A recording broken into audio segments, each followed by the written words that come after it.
Se vocês me permitem, fazer uma leiturazinha breve. E abrir aqui, então, Bem-aventurados os aflitos, os tormentos voluntários.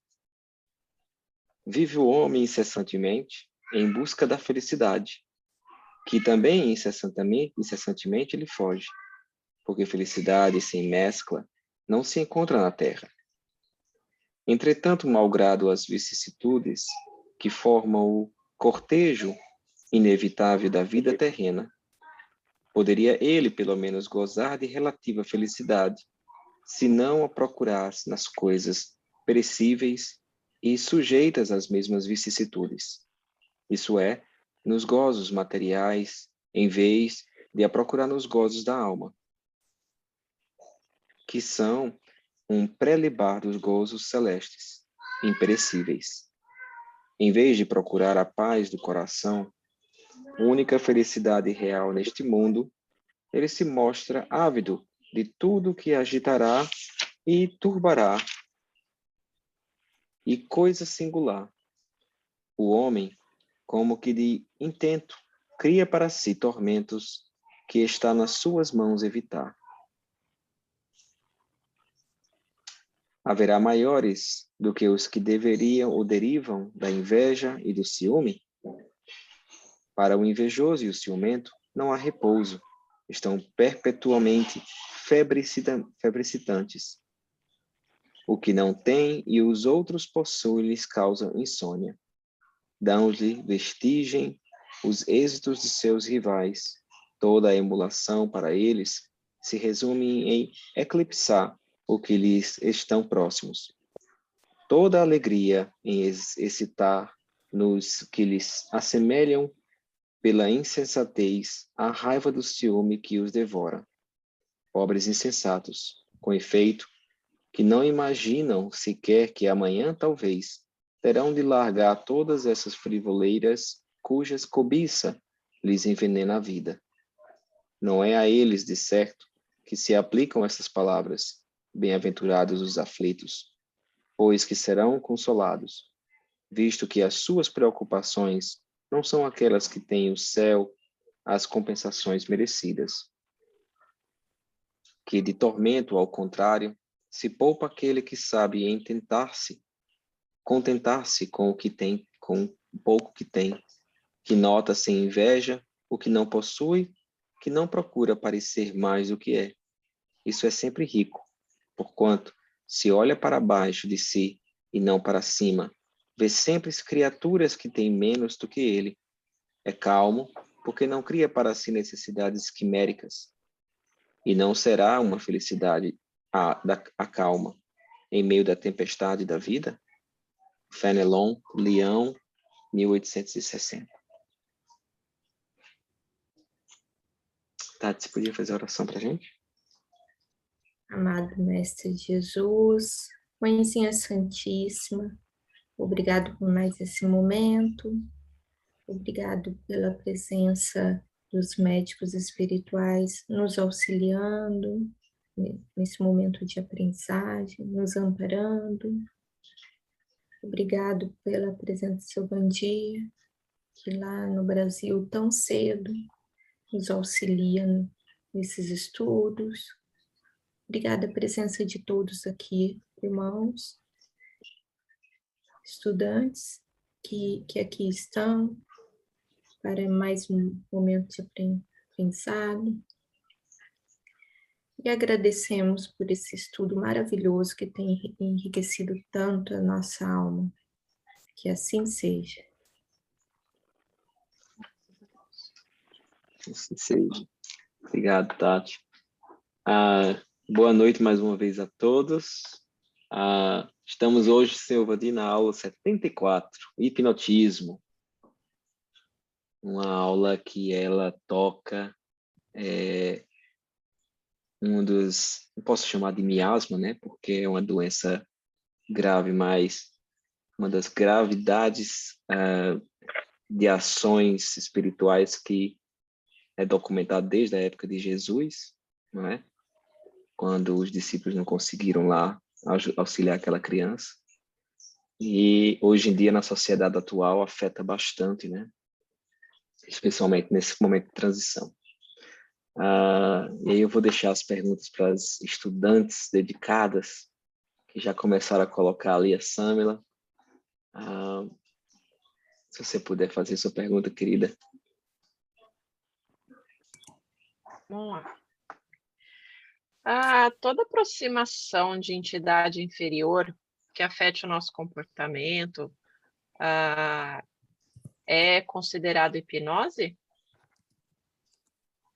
Capaz de Deus, mesmo em todo de agora e sempre, lei de causa e efeito. Então, vamos para a lei de causa e efeito. Na lei de causa e efeito, nós temos aí o TAI. Então, o que é que isso significa, né?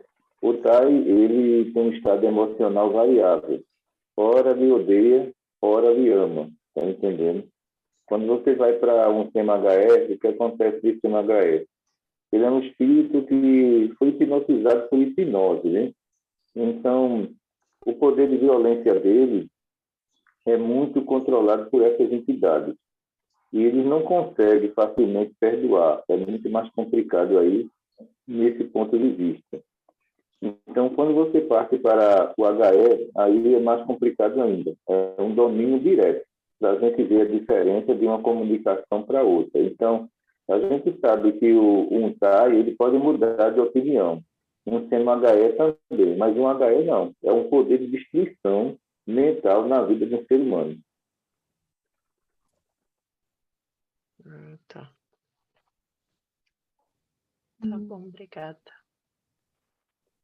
E aí, ficou respondida? Alguém tem mais alguma dúvida nesse ponto? Não? Então, a Cíntia, você tem sua segunda pergunta ali? Sua primeira pergunta, desculpa. Só acrescentando, no caso da comunicação mediúnica, aí já é um espírito necessitado de prece, entendeu? De doutrinação, que a espiritualidade facilmente socorre e eles aceitam. Então, é diferente das outras comunicações. Então, seu Vandir, mas sempre que a gente tem, por exemplo, assim, alguma mudança de comportamento dentro de casa, uma irritabilidade muito grande, isso pode ser uma hipnose?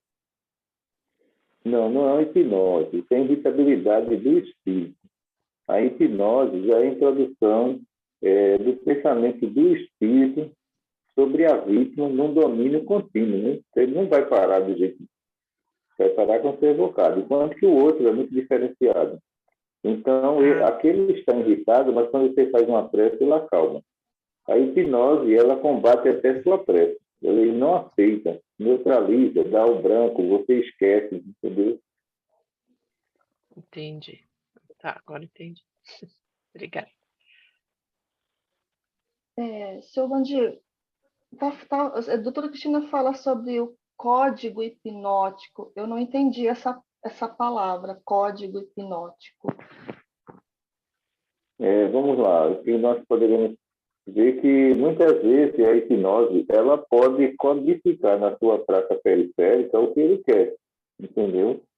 E a gente faz aqui a descodificação da ideia que ele colocou na sua praça periférica. Então, por isso que nós chamamos isso de códigos hipnóticos.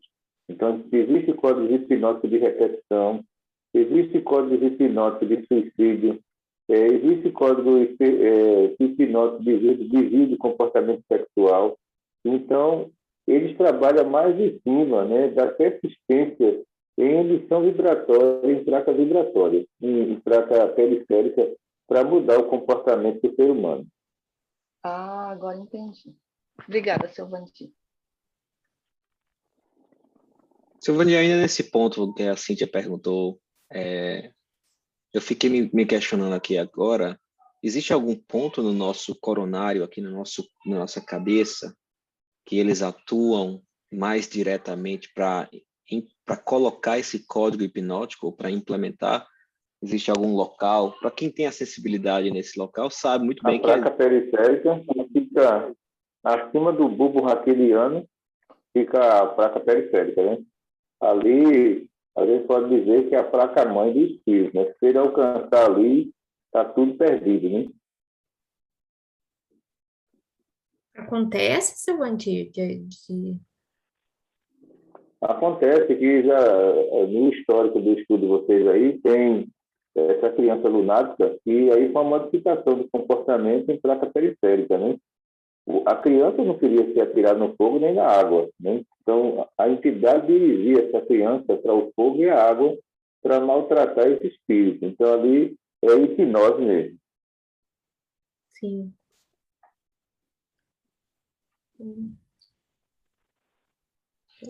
Então já seria uma parte de subjugação que fala, seu Vandino? Muitas pessoas falam essa parte de subjugação, né? A subjugação é mais um sistema HE. A subjugação não tem muito a ver com HE, não. HE é mais complexo, entendeu? Aham. Seu Vandir, eu tenho uma primeira pergunta ali. Como é que nós podemos identificar quando o espírito está influenciando um paciente e existe ali um vínculo de causa e efeito? A causa e efeito, às vezes, Francisco, você evoca ele 20 vezes. A gente vê que ele pelo cansaço, né? Porque ele oferece o óleo, a gente oferece o tratamento. Ele oferece o óleo, a gente o tratamento. E chega um momento que ele melhora. Porque, quando eu digo 20 vezes, eu já vi casos aqui de entidade ser evocada 25 vezes e venceu pelo cansaço. Então, o que acontece? O paciente chega aqui, ele é evocado, ele passa bem. Depois de 3 ou 4 dias, ele sai da enfermaria, o paciente começa a passar mal. Aí você já sabe que é ele que está o efeito, por esse sintoma. Entendi. Deixa eu ver ali das outras perguntas, se tem alguma que está dentro de um ponto um pouco mais no começo. Mas nesse caso da lei de causa e efeito, quando ele volta, seu Vandir, é porque a pessoa também deu abertura ou não? Não, às vezes não. Às vezes a lei de causa e efeito é interessante, né? Às vezes foi um ex-namorado seu de vidas passadas que você não correspondeu, acabou aquele relacionamento, entendeu? Foi um ex-marido. Então, ele fica entre o amor e o ódio. Tem hora que ele tem amor e compaixão de você, então ele se acalma um pouco, né? E tem hora que aquele ódio explode, aí ele vai para cima. Então, a gente já sabe aí, pelas variações de comportamento, que é lei de causa e efeito. Entendi.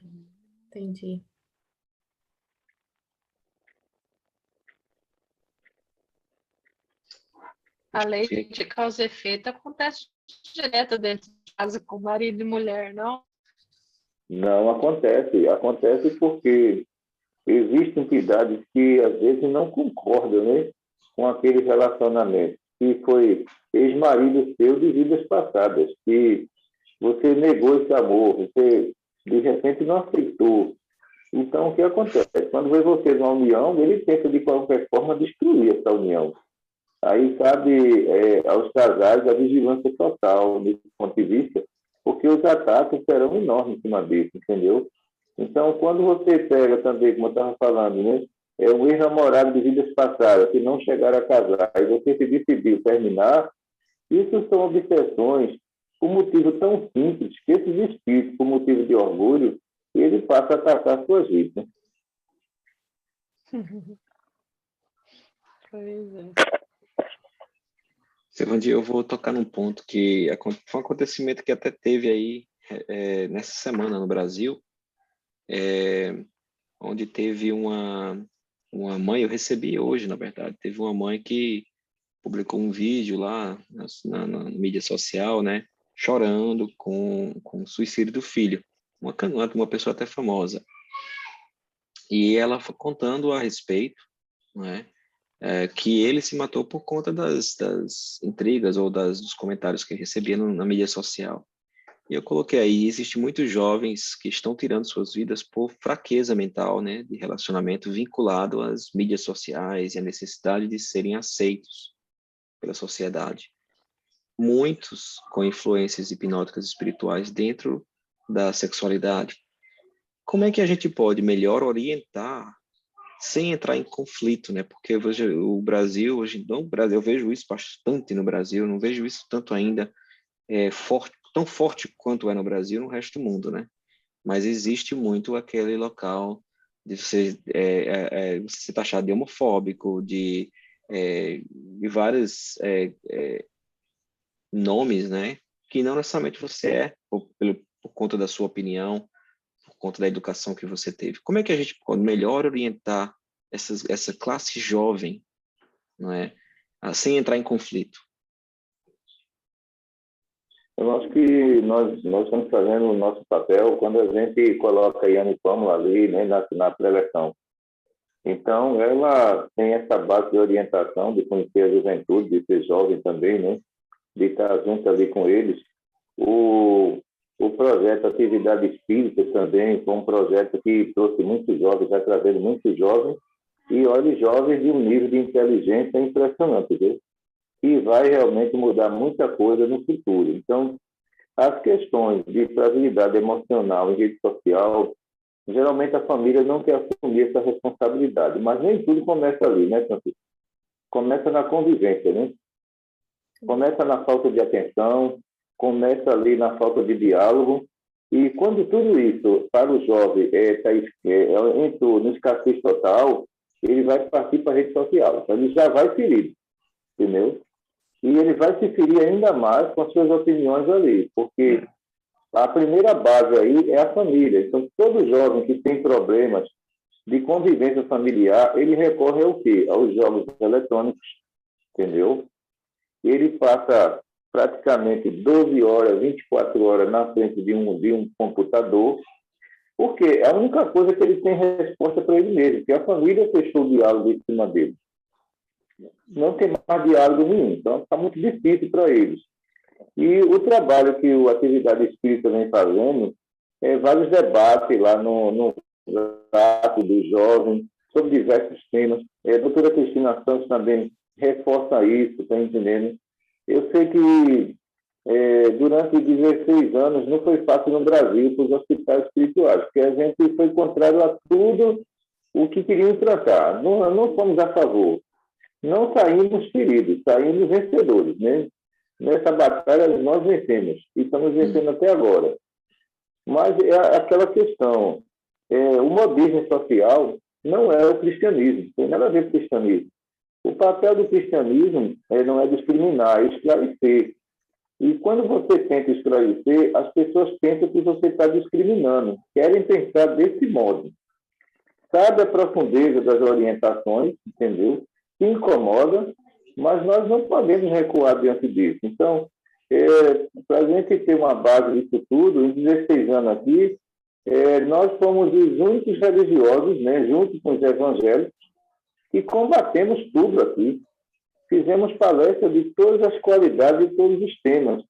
E aí nós temos aí a juventude como essa base de orientação já dada por doutora Cristina Santos. Então, por isso que você vai ver muito suicídio de jovens e os pais vão justificar que foi bullying na internet. Não foi bullying.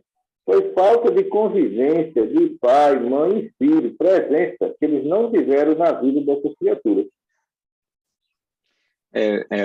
Doutora Cristina Santos, ela falou acho que um ano ou dois atrás, do que iria acontecer com as religiões, né, que seriam atacadas, que iriam colocar fogo nos centros religiosos.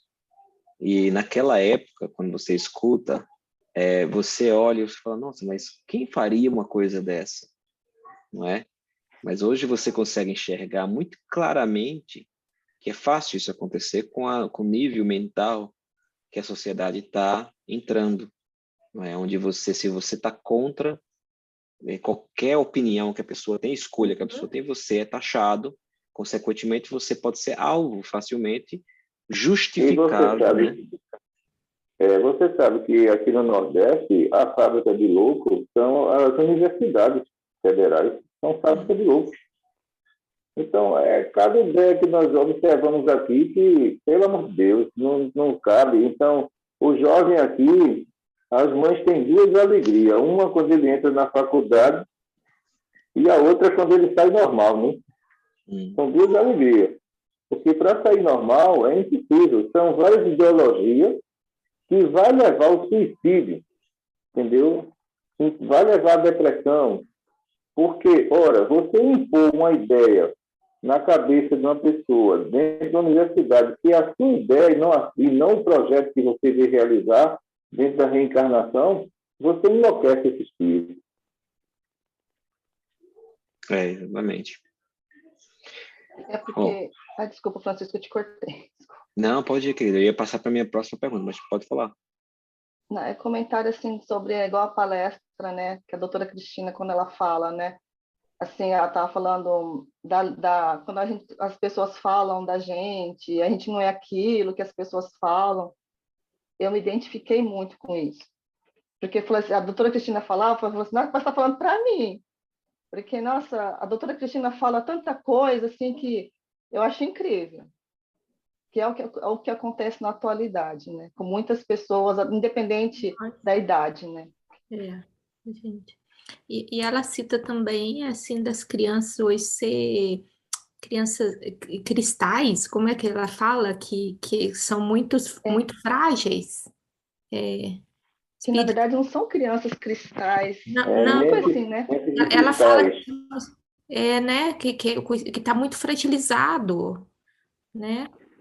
Quando ela fala as mentes de cristais, então são jovens, são jovens que eles não suportam pressão, né? E terminam sendo levados ao suicídio porque eles não foram preparados pelos seus pais para aguentar pressão. Né? Não foram. Eles tiveram uma proteção enorme. Então, foi chamada a mãe protetora e o pai protetor. Então, a mãe protetora e o pai protetor, ele não educa. E essa criança fica com essa mente aberta, e depois, como adolescente, qualquer processo hipnótico vai levar esse adolescente à morte, porque ele não teve uma base lá na infância, nem na pré-adolescência. E quando ele chegou à adolescência, foi um fracasso, né? Isso é verdade. A gente vê bastante isso aqui, seu Vandir. Eles não aguentam a pressão da sociedade. Mas eu fico me perguntando se não é esse modo que a gente está vivendo hoje, a gente mudou, não é como a gente foi criado. Hoje as crianças são muito sensíveis. Isso eu falo pela minha filha. Não sei se eu estou criando certo, mas as crianças hoje não são acostumadas a passar dificuldade, qualquer tipo de coisa, né? Tudo.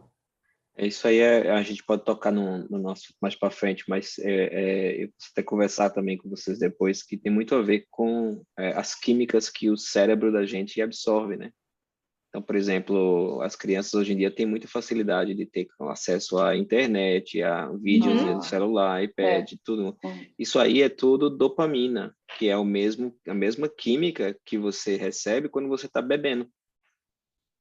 Entendeu? E aí o cérebro dessas crianças estão desde criança absorvendo essa informação. E a doutora Cristina tem uma aula que ela fala sobre isso. Entendeu? Mas a gente pode tocar nesse assunto depois. Vamos voltar para o tema. Hipnose. Seu Vandir, a pergunta número 3 ali. Fora os tratamentos hipnóticos de espíritos que desejam, digamos, ter o respeito, né, ter o poder, como teve aquele caso que a doutora Cristina nos relatou ali do irmão que dizia que era Jesus, ou aqueles que são vinculados ao âmbito sexual, quais são os demais casos que a gente vai enfrentar, que a gente vai se relacionar, não é? Como, por exemplo, os de anorexia, ou depressão profunda, ou aqueles que se drogam profundamente, que vão chegar lá todo picado, cheio de ponta de agulha, porque se drogam. Como é que esses casos de hipnose aí, como é que a gente lida com eles? Primeiro, eu quero informar a vocês, ao grupo da Itália aí, que esses tratamentos, eles têm que ser aliados à psiquiatria. Nós não fazemos esse tratamento só pelo lado espiritual. E muitas mães chegam aqui nessa esperança de tratar só espiritualmente. Como nós temos aqui 2 psiquiatras voluntário, então a gente encaminha para o psiquiatra para ele estar medicado, porque são pacientes imprevisíveis. Você tratando ele para do lado espiritual, se ele tiver um susto aqui, não tem quem segure ele. E a medicação vai segurar. Até que faça o desmame pela psiquiatria, entendeu? Mas os casos de hipnose, muitos casos de hipnose, não são poucos, tem que existir o psicotrópico no tratamento espiritual. Se não existir, Francisco, você não segura, não. Você não tem como segurar. Por exemplo, uma pessoa está prestes a cometer um suicídio. Eu não posso só fazer o HE dela e manter em tratamento espiritual. Ela tem que ter uma ajuda de psicólogas materiais e psiquiatras para medicá-lo, para segurar, para a gente ter tempo e oportunidade de tirar ele daquele suicídio. É como a doutora Cristina diz assim, ó, o espiritismo não veio resolver o problema do mundo, veio se juntar com a medicina material para resolver junto. Então, ela fala isso. E, muitas vezes, o movimento espírita exclui a psicóloga, o psiquiatra do tratamento e não aceita. Porque, ora, nós não somos o salvador do mundo. Nós estamos esclarecendo o mundo. Salvar, não, de jeito nenhum. Então, por isso que esses tratamentos, eles têm que ser aliados. É o que a gente faz aqui com os pacientes de meu dia. Meu dia aqui só é hipnose. Então, quem vem aqui para o Brasil e quiser conhecer meu dia, pode vir. Todos os casos de hipnose é nesse setor, que é o setor que o Dr. Ricardo Menezes toma conta, entendeu? Então, o que eu quero dizer com isso? Que a maioria deles estão sob remédio controlado e tratamento espiritual.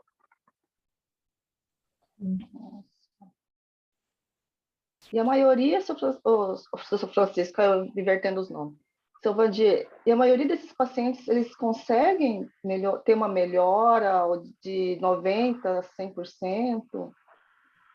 Conseguem ter uma melhora porque a medicação material ajuda muito. Só o tratamento espiritual não ajuda. Esses pacientes, às vezes, ele pode ser muito violento dentro dos hospitais. E a gente não só tem adultos, tem criança aqui também, tem gestante aqui também. Então, nós não corremos esse risco. Quando esse paciente tem um processo hipnótico muito grave, tendo curso psicótico em casa, pedimos para ficar em casa e a família representa a ficha dele. Mas a gente nunca deixa esse paciente chegar aqui, porque o setor de segurança vai ter trabalho com ele. Entendi.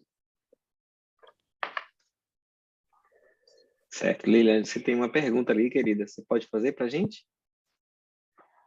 Eu não sei se não já foi respondida, né? Eu acho que já foi, mas eu posso Tem duas. perguntar. Você tem uma do Cristo, né? Tá. Não, esses espíritos que eles podem acabar nos obsediando só, assim, não pessoalmente, mas porque trabalhamos, né, num hospital espírita, tipo aqueles espíritos que odeiam a Cristo, normalmente eles fazem o processo hipnótico ou qualquer tipo de obsessão? É interessante que os opositores do cristianismo, do Cristo, eles não só atacam os espíritos, eles atacam todas as religiões cristãs, entendeu? Todas elas. Então, pastores, padres, né, espíritas, eles atacam. A grande questão é o grupo ter a experiência e a humildade de admitir que está sendo assediado por esse espírito. E quando o médico sustenta que ele não está com HE, é uma tragédia. Entendeu? Porque a gente encerra o diálogo porque não tem condições. Ninguém pode dizer assim, olha, eu sou infalível, um HE não vai me pegar um dia. Todos nós corremos esse risco. São espíritos muito habilidosos, influência muito sutil, que pode, de repente, jogar um grupo inteiro contra Francisco. E as pessoas nem perceberem isso, né? Então, por isso que a gente tem muita cautela, porque são espíritos que não têm pressa na atuação, não têm pressa, são frios, são calculistas, são bem organizados dentro do planejamento obsessivo, Então, o que acontece aí? Para a gente ter uma ideia, um pai de um paciente, ele não vai atrás de você, entendeu? Um CMHE de um paciente não vai atrás de você. Uma comunicação mediúnica, ele não vai atrás de você. Mas o HE, o objetivo dele é destruir os religiosos, seja ele quem for. Então, ele não faz parte da obsessão do paciente. O HE é uma entidade que participa da obsessão do paciente para estimular o ódio, entendeu? Então, quando o livro dos espíritos, na escala espírita, Sim. fala sobre isso, o que é que eles dizem lá, né? São espíritos que têm a pretensão do mal e fazem o mal pelo simples prazer de ver as pessoas infelizes. E quando estão reencarnados, são verdadeiros flagelos sociais. Quer dizer, são os psicopatas. Entendeu? Então, esses aí é que nós temos que ter o maior cuidado com eles. Você já leu um livro chamado Aconteceu na Casa Espírita? Faz tempo que eu li esse livro. Pois Mas eu vi todos os temas ali colocados, tudo. Mas foi bom você tocar nesse livro, porque o movimento espírita não aceita esse livro, não acredita nesse livro. Por quê? É um alerta. É um alerta que o perfeccionismo de muitos não suporta. De dizer, não, eu faço isso, faço aquilo, isso não vai acontecer comigo. Pode sim, pessoal, acontecer. Pode sim. Nós estamos vivendo na matéria, nós não estamos vivendo aí como desencarnados, vendo desencarnado, não. E as influências são bastante sutis. E o livro, eu recomendo a qualquer um dos hospitais espirituais para ler esse livro. Então, agora, estou aqui nessa época, eu li esse livro, há uns 15 anos que eu li esse livro, e estava aquela repercussão dele, e teve muita pessoa que lê esse livro para pegar os médios equilibrados e dizer que os médios equilibrados é que estavam obseriados, e ele não. Você imagina a confusão que fizeram. Uhum. E eu falei, meu Deus do céu, ler o livro com a intenção de acusar médios equilibrados, eles sendo desequilibrados. Então, quando a gente faz uma leitura de um livro, um estudo de um livro, é para a gente se proteger, não é para acusar ninguém.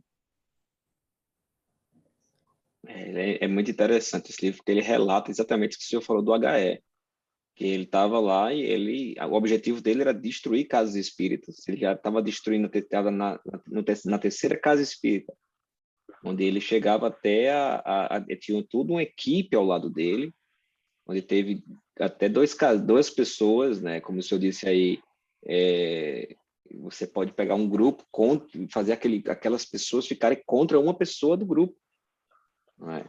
E influenciou casais que eram casados com outras pessoas a se relacionarem dentro, né, da casa espírita para poder terminar o casamento, enfim, é bem detalhado, né? É bem detalhado, é muito interessante. É bem detalhado. Me chamou muita atenção, assim, deles pegarem o marido de uma trabalhadora, né? Que eu acho que, assim, estava meio que acontecendo aqui com a gente, né? Então, me chamou muita atenção. Mas aí se chama as projeções sexuais, né? Do HE.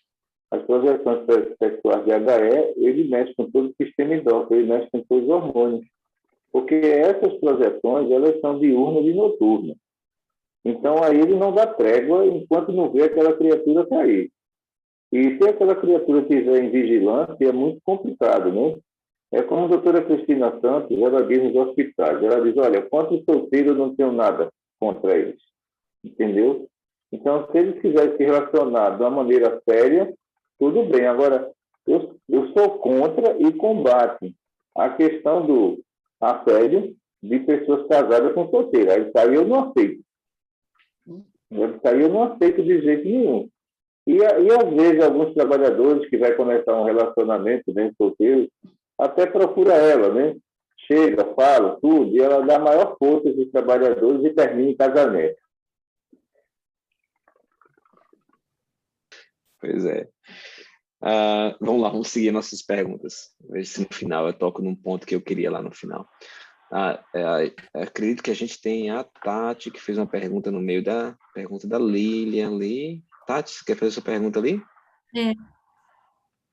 Também não sei se a minha foi meio respondida, mas nós podemos estar sendo obsediados por entidades hipnóticas no momento do sono, né? Quando temos sonhos que nos perturbam, tipo uma projeção. Durante o período de sono, as hipnose usa mais as projeções sexuais. Está entendendo? Então, o que acontece aí? Pega uma pessoa do grupo, materializa uma entidade na forma daquela pessoa e ali ele projeta um relacionamento que os dois estão vivendo, entendeu? E quando essa pessoa volta desse estado de sono, ele volta super perturbado. E essa perturbação que está ali está associada às projeções diárias, no período noturno, e vai dar continuidade durante o dia.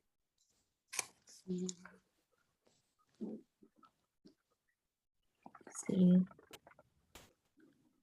Eu me lembro que eu li num livro, Chico, eu não sei se tu te lembra, eu acho que era aquele do... Ai, não me lembro o nome, desculpe, mas que eles tinham um espírito obsediando um rei, que esse rei era muito boa pessoa, mas que ele tinha uma... não disfunção, mas ele tinha uma tendência sexual a ser homossexual, mas ele não não era no dia a dia. Mas daí os espíritos obsediando ele, ficaram anos até que ele saísse do poder para conseguirem, nisso assim é para conseguirem tirar o cristianismo, foi bem na época do cristianismo que acabou, daí eles queriam que entrasse outro governante para piorar o cristianismo, mas assim é interessante que ficaram obsediando por muito tempo, sem pressa, assim, só até que um dia ele caiu, infelizmente. Não é aquele há 2000 anos, não, né? Não. Né? Eu comecei a ouvir esse livro, mas não terminei assim. Vamos lá, então. A gente tem a pergunta da Lília, acho que já foi respondida, essa do espírito querer parecer superior. É isso? E querer que o obsidiado se mate. Você não fez. Você quer fazer essa pergunta, querida? Não, eu acho que... Desculpe. Eu acho que foi respondida, que o seu Vandir disse de que tinha várias categorias, assim, vários, né, tipos de hipnotismo, né? Entendi. Sim. Bom, então a gente chegou num ponto aqui. Deixa eu ver, tem mais alguma pergunta, pessoal? Eu teria. Por favor, dona Cíntia, nos traga. É da parte da psicometria. É que eu tenho certeza assim, que o seu Vandir todo mundo conhece. Essa pessoa, não vou dizer o nome, mas eu segui essa pessoa, né, na página do Facebook, mas depois eu tirei, né? Ele se dizia assim, que desde jovem recebeu como orientador o Leonardo da Vinci. E ele desenha várias... Eu posso dizer que uns desenhos bem assim, interessantes, né? Eu não queria falar o nome dele, mas... Isso é verdade? Olha, vê só, as pinturas mediúnicas, nós estudamos no mundo espiritual, e aqui também, na região Nordeste, tem uma pessoa que recebe Leonardo da Vinci, mas as pinturas é um fracasso. Pintura do mundo espiritual, pessoal, tem que ser em 3D. Se não for em 3D, não é pintura mediúnica de jeito nenhum. E muita gente foi enganado com nomes famosos na pintura, entendeu? E até essa pessoa aí que você está falando aí, que já desencarnou também. Ora, quando vamos fazer uma análise da pintura, observamos que não existe ali a pintura em 3D. Se não existe 3D, não tem nada a ver, porque o mundo espiritual, ele é em 3D. É tudo muito real, entendeu? É tudo muito maravilhoso. E quando essas pessoas vão passar para a tela, não tem nada a ver com isso. Então, tem uma garota aí, não sei se ela é australiana, não sei se é americana, que ela pinta no porão de casa, ela só pinta à noite, né? E os quadros dela são caríssimos, caríssimos mesmo. Chega até $800, $800 mil. E ela disse uma coisa muito bonita. Eu não preciso disso. Isso tudinho eu vou doar para a instituição de caridade, né? Mas a pintura dela é impressionante. Quando eu vi as pinturas, eu disse, olha, aqui está certo. Aqui ela realmente é uma pintura mediúnica que ela não assina como pintura mediúnica. E ela diz que a inspiração dela foi à noite. Então, à noite, ela desce para o porão para fazer a pintura. E um dos quadros que ela fez uma prece, né? Ela fez uma prece pedindo que mandasse a imagem de Jesus para que ela pintasse. E ela pintou a imagem de Jesus em 3D, né? E quando eu mostrei à doutora Cristina, a Ana Maria Cláudia, ela disse assim, olha, essa aqui é a imagem de Jesus. Jesus não era loiro, Jesus era moreno, os cabelos bem pretos. Então, ali sim, pessoal, ela pinta em 3D. Os outros médios usam nome de pintores famosos para vender quadros caríssimos. E esse médio que você está se referindo aí, que a gente vai falar o nome para evitar questão de processo, né? Está falando aí, ele deu uma declaração, quando estava vivo, dizendo o seguinte, olha, eu não vou trabalhar de graça para ninguém, eu vou vender meus quadros. E depois disso, a espiritualidade chamou de volta, né? Recolhe. Mas em nenhum momento eu vi esse médio pintar em 3D, não. E outros médios que tem aqui no Brasil também, eles esquecem, aquilo ali é fruto da imaginação deles. Agora, essa garota aí, não. Essa daí, ela realmente é uma mediunidade fantástica. Hein? Eu já vi isso que o senhor está falando na internet, que ela realmente descia à noite, né? Muito boa. A pintura dela aí, essa sim eu assino. Essa é mediúnica. Obrigada. Evandil, qual é a sua definição de pintar em 3D? É quando você faz quando você observa e vê os elementos de trás da imagem como se fossem realísticas, ou é quando você passa a mão e você sente o fluido que acontece, como a doutora Cristina passou ali e nos informou, né? Não, vou explicar como é que isso acontece. Viu só? Quando é em 3D, o médio, essa menina é uma média sonâmbula. Ela chegou lá e viu uma foto de Jesus. Ela fotografou essa foto na fotografia do pensamento. Quando ela foi para a tela, ela jogou a mesma foto e trouxe de volta. Então, aí é espetacular. Aí não tem dúvida nenhuma, entendeu? Os traços, tudo. O olhar, o cabelo. Enquanto que os outros, quando você vai olhar o traço de pintura, ele os traços são muito humanos, não tem nada a ver, né? São traços mesmo da mão do pintor. Mas no caso da 3D, não, Francisco. É como você tirasse lá. Se você já tivesse uma super impressora, né? Pegasse lá e dissesse, essa foto aqui. Aí você vai na tela e coloca do mesmo jeitinho que você viu lá. Então, essa aí sim. Eu acho, Chico, também é como se fosse tipo a Capela Sistina, que quando tu vê é como se estivesse em 3D, sabe? De tão perfeito. Sim. Justamente. Cíntia, você tem mais perguntas? Não, era só isso mesmo. Obrigada, seu Vandir. Eu vou trazer um relato, seu Vandir, que é de um acontecimento, porque já acho que terminou as perguntas de todo mundo, não foi isso? Meu já. Então tá, eu vou trazer um relato de um acontecimento, que é uma coisa que aconteceu comigo, né?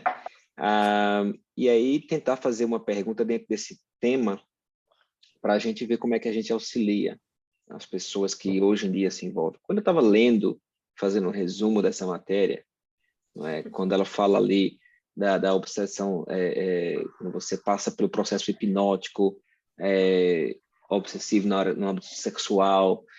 E eu estava do lado da minha esposa quando eu estava lendo. Eu falei, e eu sou muito transparente, né, com minha esposa e tudo mais. Eu contei para ela, eu falei, meu Deus, como eu passei por processo hipnótico na minha infância.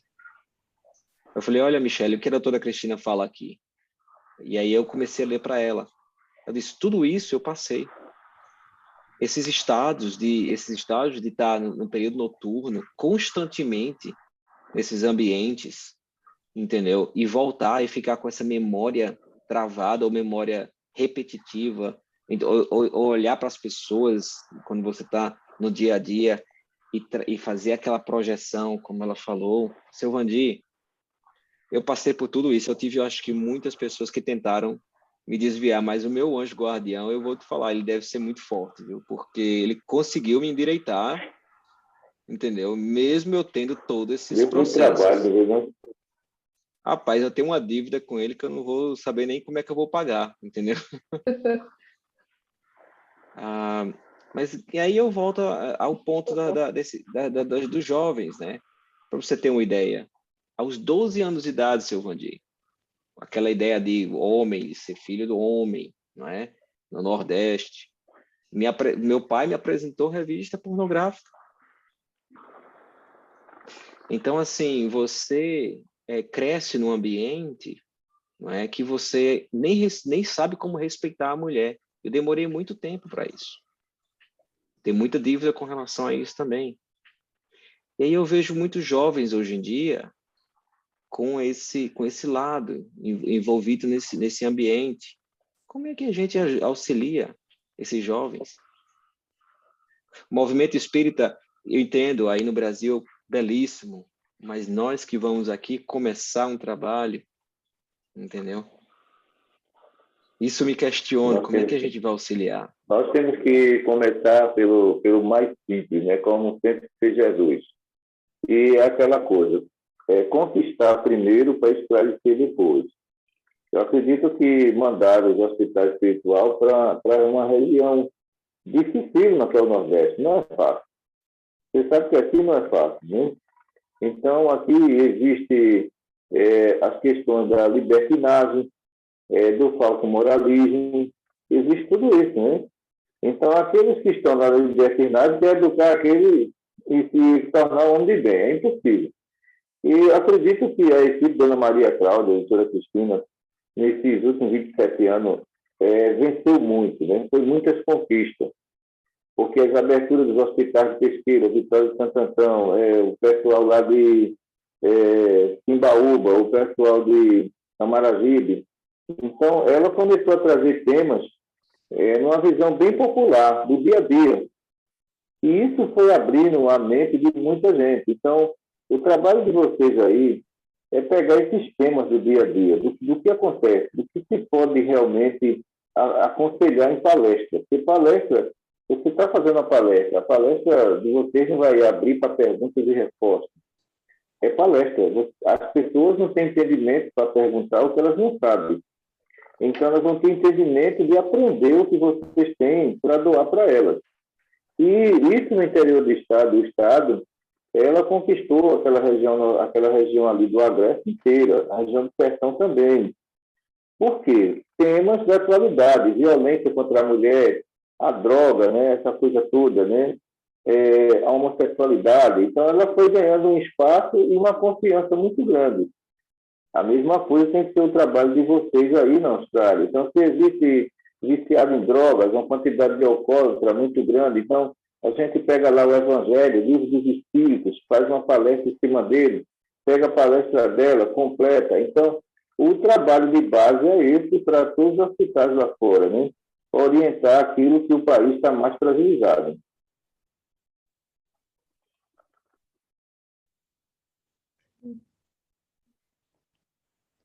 Você está no mute, Chico. Eu falei, vamos começar, eu quero pagar minha dívida, se Deus quiser.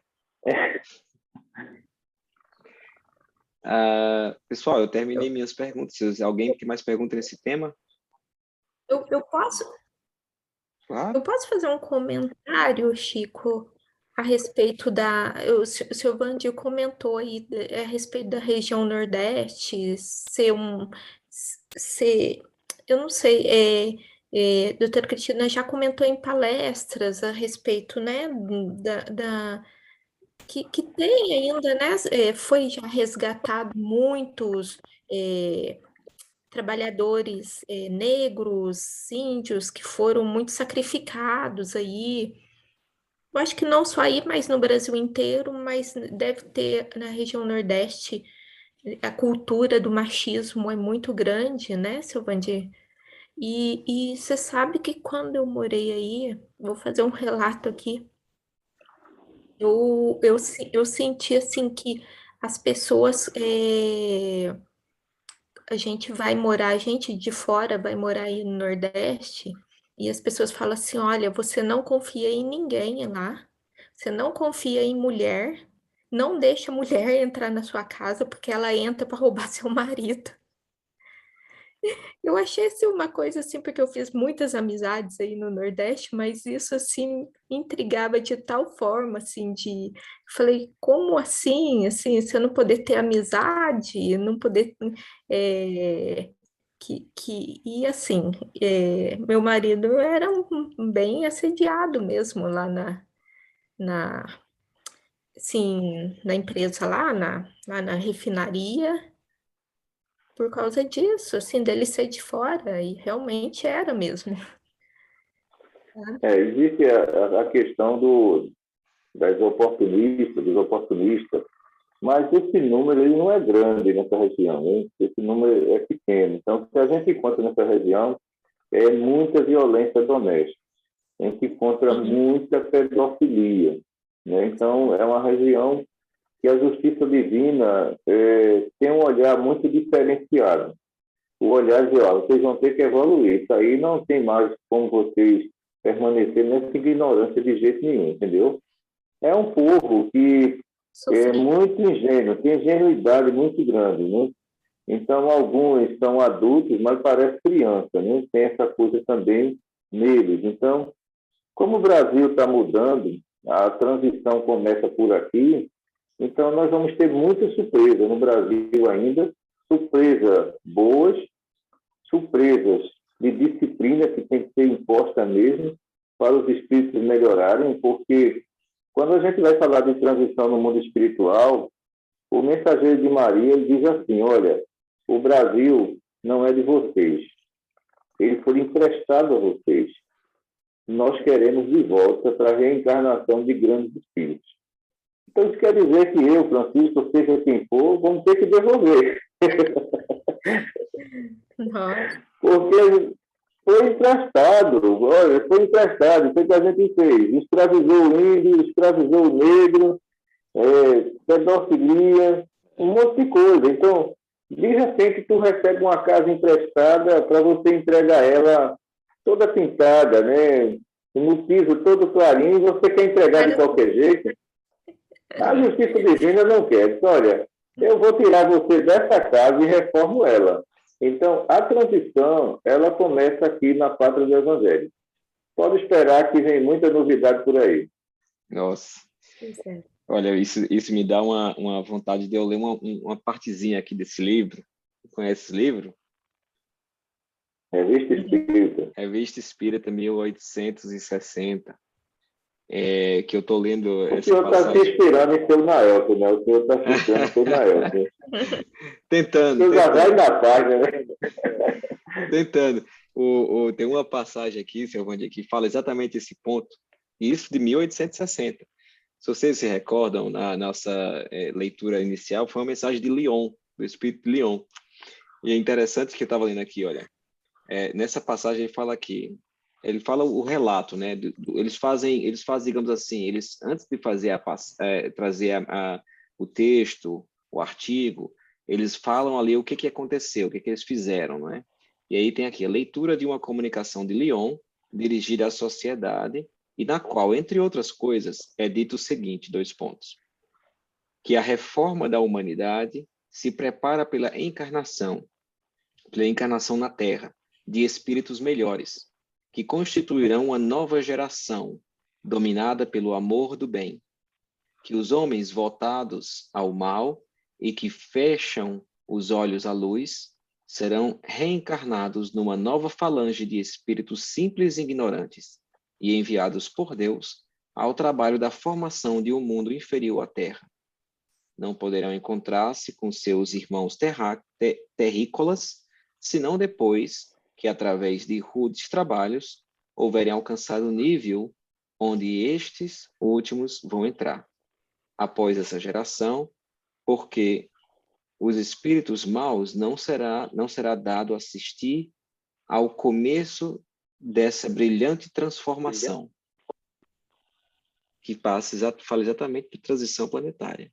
Isso de 1860. Né? Eu acho que isso conclui bastante o que o senhor Vandi está falando ali, né? E fecha com a mensagem de Leon.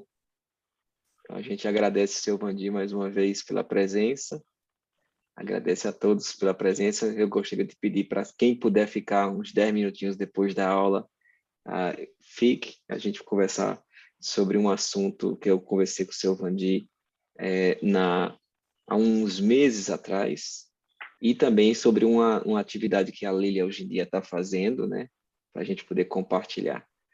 Seu Vandi, se o senhor puder fazer uma oraçãozinha final para a gente.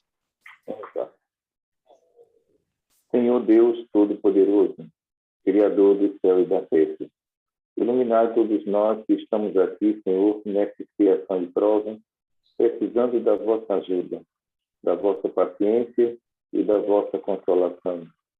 Que tuas luzes e paz celestial caia sobre todos nós e nos fortaleça nessa jornada, hoje, agora e sempre. Muita paz para todos.